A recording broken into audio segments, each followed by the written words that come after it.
Magandang araw! Ako si Kathleen Per Lopez at ito ang Biyahe Lokal. At ako naman si Javier Dian.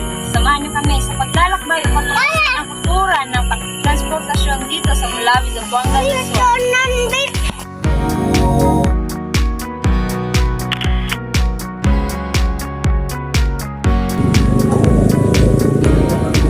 Sa simpleng biyahe araw-araw, makikita natin ang sining, kabuhayan at impluwensya ng ibang kultura.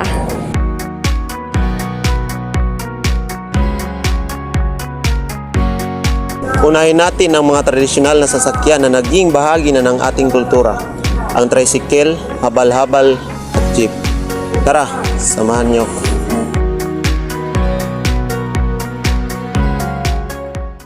Bilang isang driver, gaano na kayo katagal ng mamaneho? 27 years. 27 katuig ko na drive.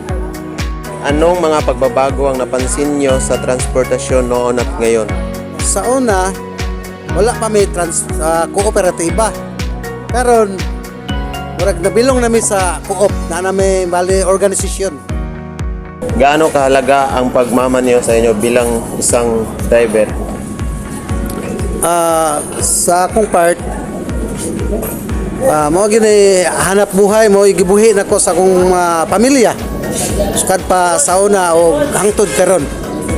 Ko support sa akong mga panginahanglan sa mag-eskwela sa mga anak, sa mga panimalay. Mura na akong gipang support sa mga panginabuhi. Wala to. Habang umuunlad ang teknolohiya, dumarami rin ang mga modernong opsyon dito sa Mulabi. Unti-unti nakikilala ang mga e-bikes at mga bagong sasakyan.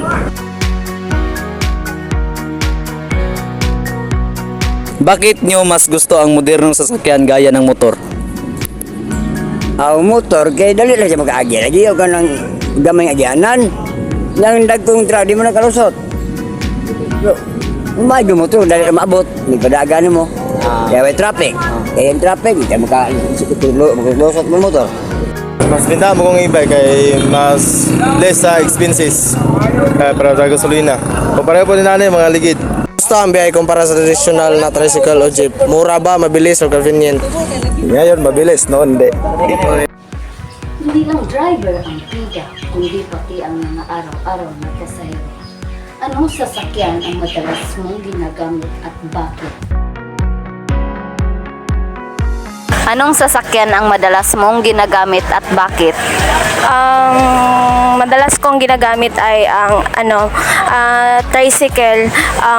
Kuan ka nang gikan sa mong balay kanang mag akong sakyan kuan gid hatod ko sa akong papa magmotor taman sa terminal sa Suminot dayon inigabot sa terminal sa Suminot masakay ko og bus Starlight padulong diri sa Mulabi dayon inig kauli na pod mura gyapon akong sakyan bus ra gyapon. Paano naapektuhan ang transportasyon ng iyong pag-aaral? Dako kay nakatabang sa kuha kay kuan. Kanang ug na ko'y lakon, dali ra ko makaabot kay nara may masakyan dre dali.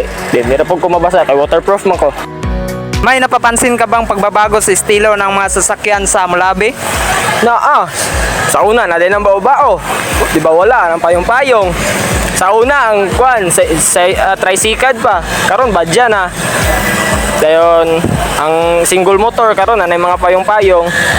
Hindi rin maikakaila ang impluwensya ng ibang bansa mula sa K-pop music na tumutugtog sa tricycle hanggang sa pailaw at sticker na inspired ng anime at western style. Sa kabila ng mga pagbabago, isa lang ang sigurado, ang transportasyon ay buhay ng bayan. Sa bawat biyahe, kasabay nating lumalago ang kulturang lokal. Ako si Angel May Canapi. At ako naman si Richie Kaiser Ismer Puentes. Ako si Kathleen Per Lopez. Ako si Jason Senyara. Ako si Junri C. Ginaging. At ako naman si Renmark Finoho.